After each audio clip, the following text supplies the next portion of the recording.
Okey. Halo, Assalamualaikum warahmatullahi taala wabarakatuh. Nama saya Muhammad Waalaikumsalam. Syahirul Amin bin Safirul, S30482, nombor metrik saya. Hari ini saya nak membentangkan CFM 2202, prinsip pengurusan ladang. Rancangan perniagaan tanaman anggur. Saya selaku CEO projek ini. Okey. Perniagaan maba merupakan entiti perkongsian dan mempunyai 5 orang rakan kongsi.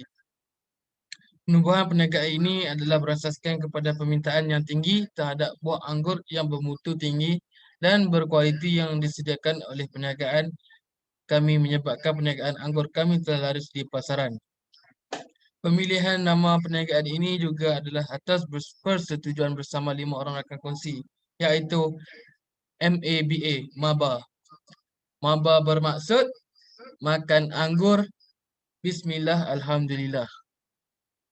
Perniagaan kami ini mengeluarkan produk penjualan buah anggur yang menjadi kegemaran penduduk di daerah Bintulu. Keluasan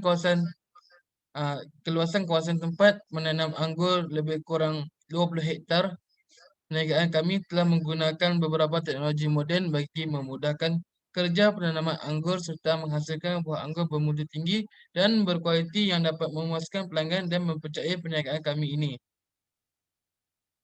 Tujuan rancangan perniagaan ini disediakan adalah untuk memohon pinjaman dari pihak Agrobank sebanyak RM150,000 bagi menampung kos perniagaan kami dan membeli peralatan asas yang mengenal pasti unjuran aliran tunai yang boleh diperolehi oleh perniagaan kami serta kekuatan perniagaan dalam menguruskan operasi projek ini. Okay, next. Visi kami menjadi peneraju utama dalam pembekalan buah anggur di seluruh daerah Bintulu serta pasaran antarabangsa.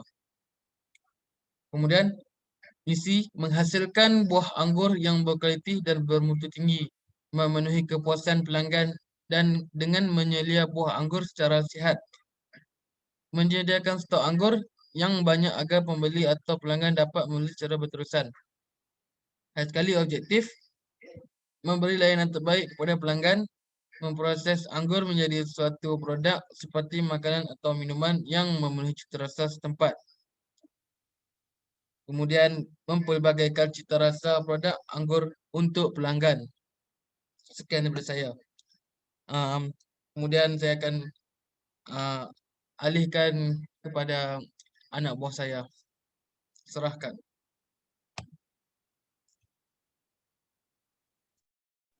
Sekian. Terima kasih kepada pemilik syarikat iaitu Muhammad Syahirul Amin. Okay, saya meneruskan pandangan seterusnya iaitu carta organisasi. Okay, sedia maklum pemilik syarikat iaitu Muhammad Syahirul Amin dan seterusnya pengurus kewangan iaitu Al-Farid Aikal. Dia menguruskan kewangan dalam syarikat kami. Okay, seterusnya iaitu Muhammad Fikri Dahlan sebagai pengurus pemasaran. Dia menguruskan tentang pemasaran produk-produk. Dan seterusnya saya iaitu pengurusan syarikat iaitu pengurus dalam syarikat. Okay, yang seterusnya pengurus operasi iaitu Muhammad Nasrul Hamzi. Dia menguruskan bahagian-bahagian operasi dalam syarikat. Sekian daripada saya meneruskan kepada pembentang seterusnya.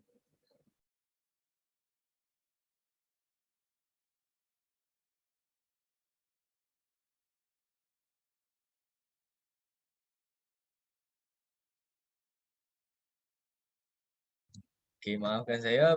Bismillahirrahmanirrahim. Nama saya Muhammad Nasrul Hamzi, Muhammad Nasri. Nombor metrik saya S30447. Okay, saya akan menerangkan rancangan pengeluaran dan operasi.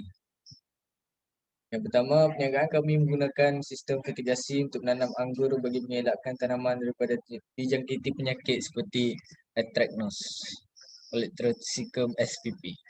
Okey, yang ke-20 kelebihan sistem mitigasi yang kami pilih adalah hasil tanaman lebih tinggi, kualiti anggur menjadi lebih baik dan banyak lagi. Okey, yang ketiga keperluan operasi, pembangunan infrastruktur, menyediakan kawasan yang lebih baik, sumber air dan elektrik serta bangunan. Okey, seterusnya rancangan pemasaran. Proses pemasaran yang pertama himpunan setempat, yang ke-20 himpunan pusat dan yang ketiga pemprosesan ataupun penghilangan, yang keempat pemburuan dan yang terakhir peruncitan.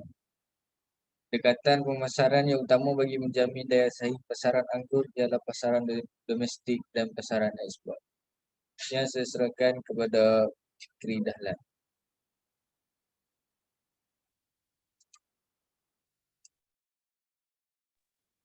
Terima kasih kepada Nasrul. Nama saya Muhammad Fikri bin Dahlan. Nombor metrik S30686 selaku pengurus pemasaran. Baiklah. Slide sebentar tadi. Sila tunjuk sebentar tadi.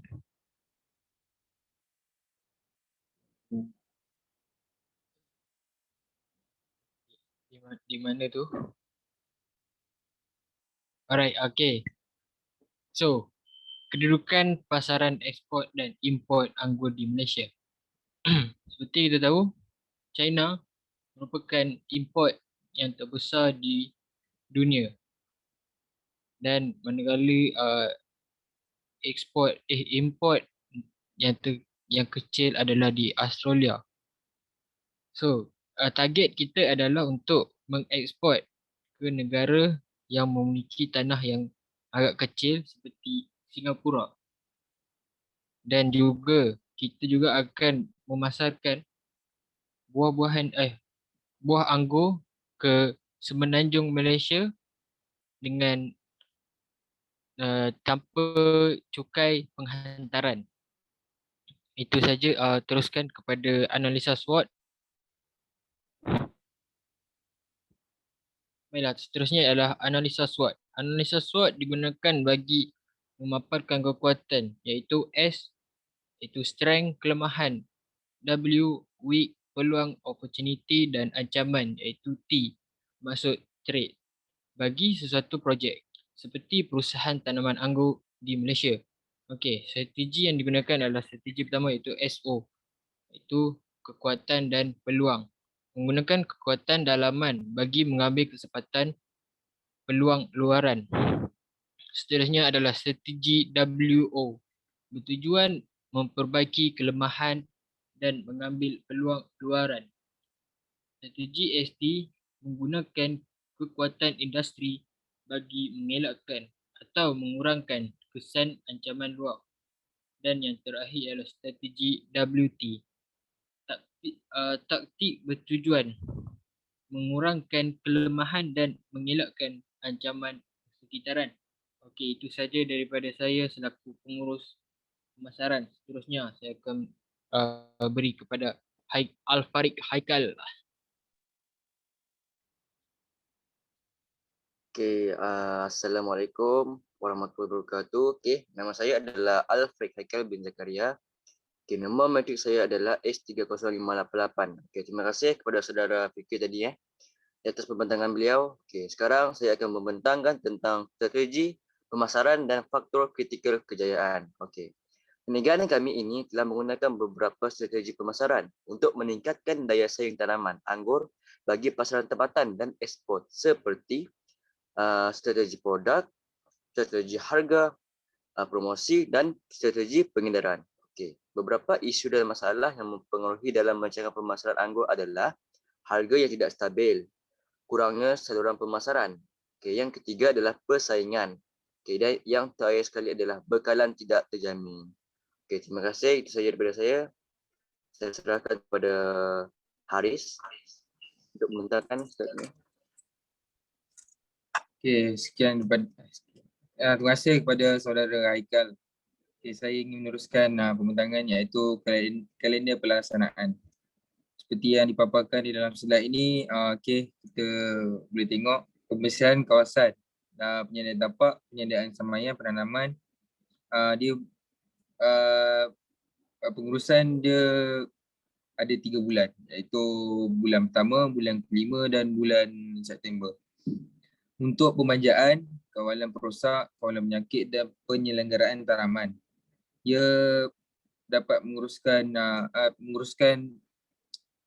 sepanjang bulan, iaitu pada bulan Januari sehingga ke bulan Disember. Okey, seterusnya untuk penunaian aktiviti lepas tuai dan jualan dan pemasaran. Dia berbeza, dia start pada bulan April, Ogos dan berakhir pada bulan Disember. Okey, sekian, terima kasih daripada saya.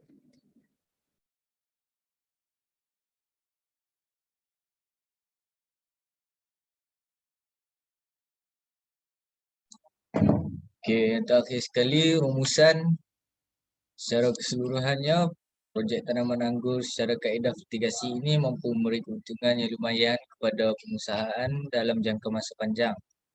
Walaupun kos permulaan yang tinggi bagi pembangunan infrastruktur, kenaikan kos bahan input seperti baja dan racun dan kenaikan kos operasi disebabkan oleh kenaikan harga bahan api baru-baru ini. Namun ia dapat diseimbangkan dengan peningkatan harga bagi anggur pasaran. Permintaan yang tinggi dari pengguna di sektor industri, isi rumah dan institusi serta faktor kekurangan bekalan anggur yang tinggi di pasaran masih menunjukkan daya majuan yang relevan bagi projek adanya pertambahan saing domestik oleh sebab peningkatan bilangan pengusahaan tanaman anggur di Malaysia. Dengan mengambil kira faktor semasa dibantu oleh kaki tangan pengurusan yang mahir dan berpengalaman dalam bidang ini, pihak kami yakin dan percaya bahawa projek ini adalah daya maju dan mampu memberi keuntungan yang lumayan dalam jangka masa panjang. Okay, sekian saya daripada saya.